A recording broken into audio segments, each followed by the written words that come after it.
Value research Hindi के podcast में आपका स्वागत है। आप सुन रहे हैं फर्स्ट पेज कॉलम, जिसे धीरेन्द्र कुमार ने लिखा है। वह थाली जो कभी नहीं बदलती। लगभग एक सदी पहले भी एक्सपर्ट बाजार के बारे में वही पुरानी बातें बता रहे थे। अभी भी कुछ नहीं बदला। लगभग एक साल पहले मैंने एक कॉलम लिखा था जिसमें बाजार के एक्सपर्ट्स की तुलना उन रेस्टोरेंट से की थी जो थाली में दर्जनों डिश परोसने का दावा करते हैं। मैंने लिखा था कि बाजार की हर गिरावट के साथ वजहों जैसे भू राजनीतिक तनाव, एफआईआई की बिकवाली, निराशाजनक नतीजे, ऊंचे वैल्यूएशन की वही जानी पहचानी थाली सामने आ जाती है। हर वजह ऐसे पेश की जाती है मानो किसी ने ब्रह्मांड के सबसे गहरे रहस्य सुलझा लिए हों। मैंने सुझाव दिया था कि एक्सपर्ट की ऐसी राय को निवेश की सलाह की बजाय एंटरटेनमेंट की तरह देखना बेहतर है। हाल ही में मुझे कुछ ऐसा मिला जिससे लगा कि मैं एंटरटेनमेंट इंडस्ट्री के साथ शायद कुछ ज़्यादा ही सख्त हो गया था। एंड्रयू रॉस सॉर्किन की नई किताब, जिसका सीधा सा नाम 1929 है, उस शेयर बाजार के क्रैश की गहराई से रिसर्च की गई कहानी है जिसने ग्रेट डिप्रेशन की शुरुआत की थी। इसमें मुझे सबसे ज़्यादा हैरानी क्रैश के नाटक से नहीं हुई, हालांकि उसकी कमी नहीं है, बल्कि इस बात से हुई कि उससे पहले की बहसें आज कितनी जानी पहचानी लगती हैं। बाजार की समझ की थाली, जैसा कि पता चलता है, लगभग एक सदी से मेन्यू में बनी हुई है। 1929 की शुरुआत में जब अमेरिकी शेयर अभूतपूर्व ऊंचाइयों पर पहुंच रहे थे, तब सार्वजनिक मंच पर एक गर्मा गर्म लड़ाई छिड़ गई। एक तरफ वे लोग थे जिन्हें लगता था कि बाजार खतरनाक रूप से गर्म हो चुका है, और दूसरी तरफ वे जिन्हें भरोसा था कि अच्छे दिन हमेशा चलते रहेंगे। फेडरल रिजर्व के आर्किटेक्ट्स में से एक सीनियर कार्टर ग्लास ने स्टॉक स्पेकुलेशन यानी शेयरों में अटकलबाजी के खिलाफ जोरदार आवाज उठाई थी और नेशनल सिटी बैंक के चेयरमैन चार्ल्स मिशेल पर कार्रवाई की मांग की थी, जिन पर इसे बढ़ावा देने का आरोप था। वहीं एक सम्मानित बैंकर और फेड की स्थापना में मदद कर चुके पॉल वॉलबर्ग ने बेलगाम सट्टेबाजी के उन्माद की चेतावनी दी और तबाही की आशंका जताई। तेजड़ियों ने अपनी थाली सामने रखी। प्रिंसटन के एक अर्थशास्त्री ने ग्लास और उनके साथियों पर कट्टर भावनाओं और सीमित समझ का आरोप लगाया और वॉल स्ट्रीट को एक मासूम कम्युनिटी बताया।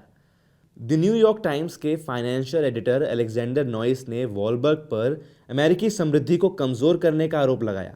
हर किसी के पास अपनी बात के समर्थन में गंभीर लगने वाली वजहें जैसे क्रेडिट की स्थिति, इंडस्ट्रियल ग्रोथ, फेड की मॉनेटरी पॉलिसी और रेडियो व ऑटोमोबाइल जैसी नई टेक्नोलॉजी की बदलती ताकत थी।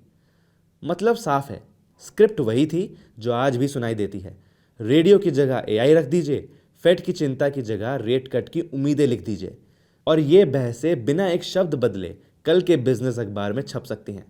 जैसा कि सॉकिन की किताब साफ करती है, दोनों पक्ष तर्कसंगत थे, अपनी बात अच्छे से रख रहे थे और अपनी अपनी सही होने की धारणा से पूरी तरह आश्वस्त थे।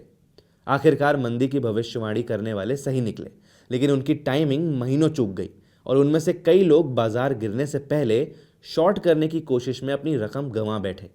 मैंने इसमें सबसे बड़ा सबक ये लिया कि इन एक्सपर्ट की बहसों का आम निवेशकों के लिए, जो जीवन भर की दौलत बनाना चाहते थे, कोई खास मतलब नहीं था।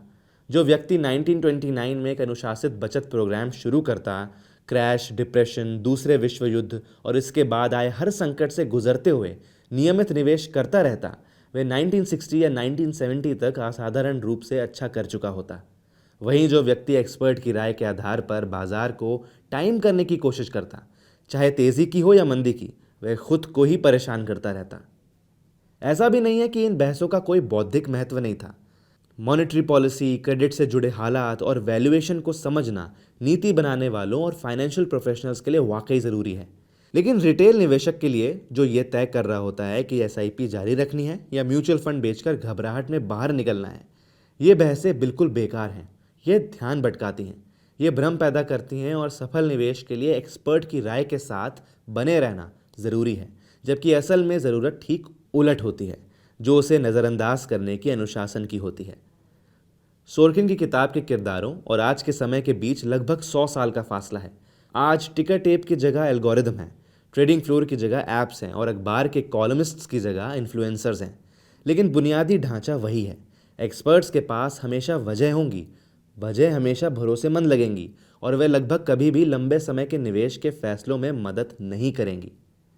अगली बार जब बाजार की चाल को लेकर कोई आत्मविश्वास से भरी वजह सुने, चाहे वे 1929 की हो या 2025 की। तो याद रखिए कि सामने बहुत पुराना मेन्यू है। डिश के नाम बदल गए हैं, लेकिन थाली वहीं की वही है।